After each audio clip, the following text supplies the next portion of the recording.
اور یہ نہج البلاغہ پہنچا رہا ہے۔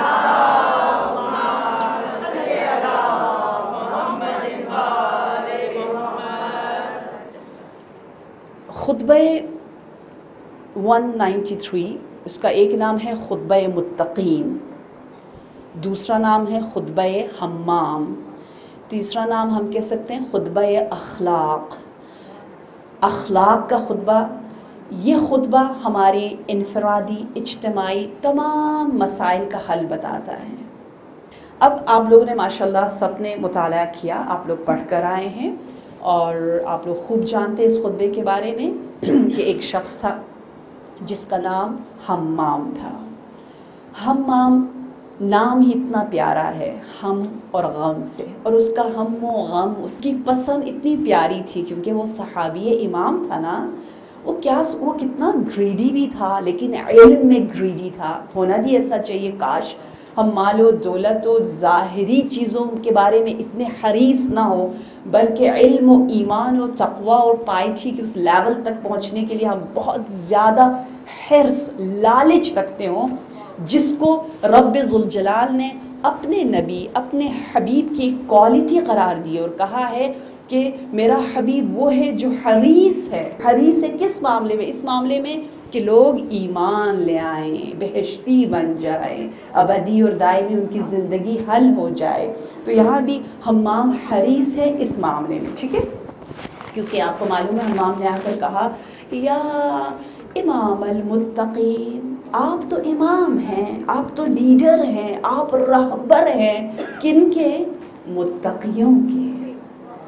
اگر میرے اندر تقویٰ کی بو اگر نہ ہو اور میں کوشش نہیں کری تو پھر تو میں تو رہ جاؤں گی نا۔ جیسے آپ کہتے ہیں جی میں لیڈ کروں گی اپنے گروپ کو، جو میرے گروپ کا ہو، جو میرے طرح کا ہو، جو میرا ہم فکر ہو، جو اس لیول تک پڑھا ہوا ہو، میں اس کی سیدہ ہوں یا میں اس کی لیڈر ہوں۔ اگر میں اس کو کوالیفائی نہیں کرتی تو میں تو رہ جاؤں گی نا۔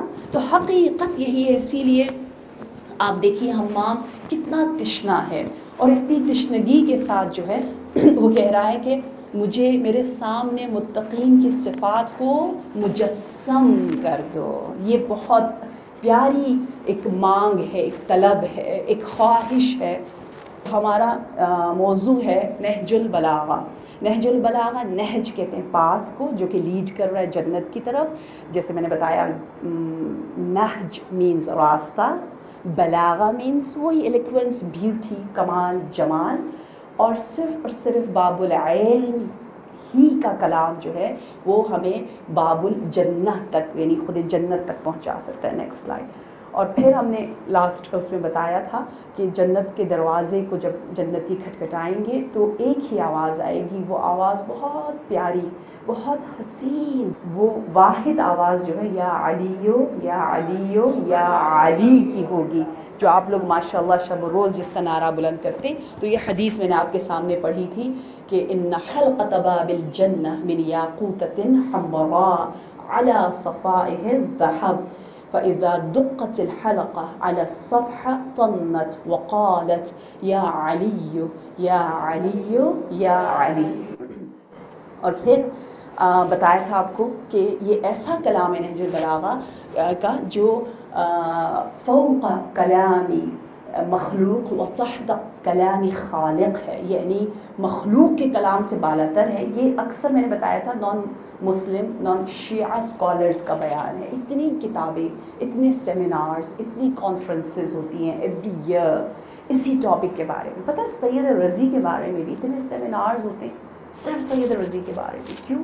کیونکہ آپ نے اس کو کمپائل کیا۔ اتنا مطلب ہے، اتنا گہرائی ہے اس موضوع میں کہ یہ کیوں فوق کلامی مخلوق تحت کلام خالق ہے، اور اسے اخ القرآن، اس کتاب کو نہج البلاغہ کو اخ القرآن کا لقب دیا گیا ہے۔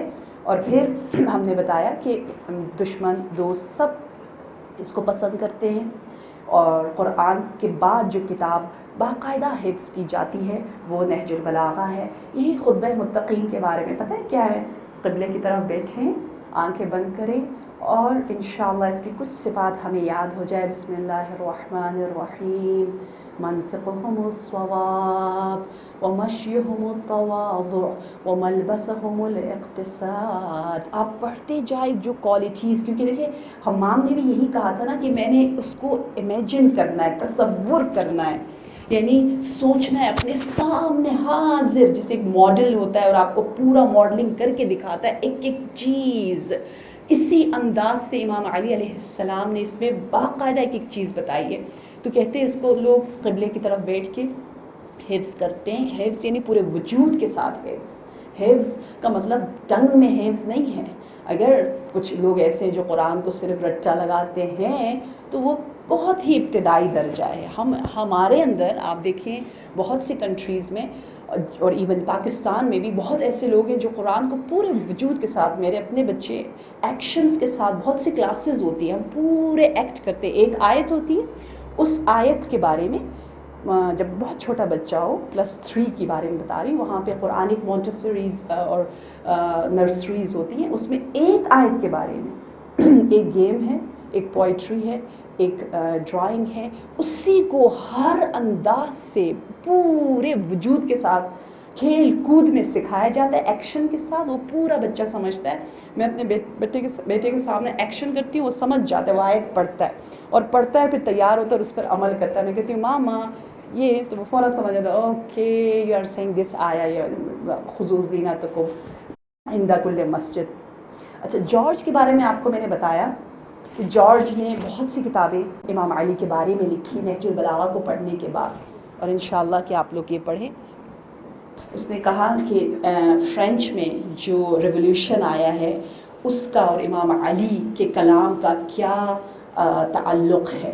امام علی صوت العدالہ، وہ یہ والی کتاب ہے، امام علی اور ان کا زمانہ. اور یہاں پر بتایا ہے امام علی اور انسانی حقوق، حتیٰ جانور کے حقوق، اینیملز کے جو رائٹس ہے، اس پر بھی میں بہت زیادہ بولتی ہوں نہج البلاغہ میں. اتنے عجیب کلمات، اتنے عجیب خطبات ہیں کہ انسان حیران رہ جاتا ہے. تو جارج نے یہ 4 کتابیں لکھی ہیں نہج البلاغہ کو پڑھنے کے بعد وہ عاشق ہو گیا. وہ کہتا ہے کہ فضیلت، علم، کمال کے لیے کوئی بارڈر نہیں ہوتا، کوئی مرض نہیں ہوتا. جہاں یہ فضیلت مل جائے. اس سے پوچھا گیا تھا کہ تم کرسچن ہو، تم نے تو حضرت عیسیٰ کے بارے میں تم کتاب لکھتے یا حضرت مریم کے بارے میں لکھتے، تم نے امام علی کے بارے میں اتنا کیوں لکھا؟ کیونکہ ابھی اسی زمانے کا ہے. تو کہتے ہیں کہ فضیلت جہاں بھی مل جائے، علم، تقوی، کمال، جمال جہاں بھی نظر آ جائے، مجھے حسن یہاں نظر آیا، میں نے اس کو لے لیا. تو اس انداز سے جارج جو ہے یہ کتابیں لکھ رہا ہے. Next slide. اور ابن ابی الحدید معتزلی کی یہ کتاب میں نے بتایا تھا نہج البلاغہ کی شرح، جو more than 20 والیومز ہے.